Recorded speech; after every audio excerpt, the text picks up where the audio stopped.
जसं मी काल आपल्याला सांगितलं की सप्टेंबर महिन्यानंतर या सरकारच्या आणि भारतीय जनता पक्षाच्या पडझडीला सुरुवात होईल. घाबरलेलं सरकार आहे.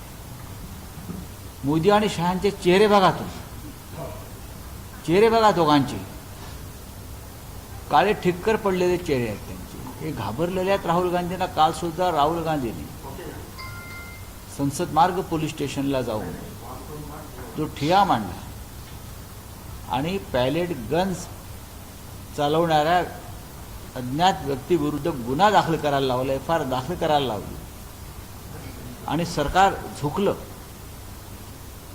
याच्यामुळे पुण्यातल्या भाजपच्या लोकांना वाटत असेल की ते फार मोठी मर्दुमकी गाजवत आहेत, फार मोठं शौर्य गाजवत आहेत, पोलिसांच्या मदतीनं गुंडगिरी करू इच्छितात. ही त्यांना लागलेली अखेरची घरघर आहे. ही गुंडगिरी भविष्यामध्ये मोडून काढली जाईल, हे मी आत्ता सांगतो. हां बोला. याच वेळी भाजपकडून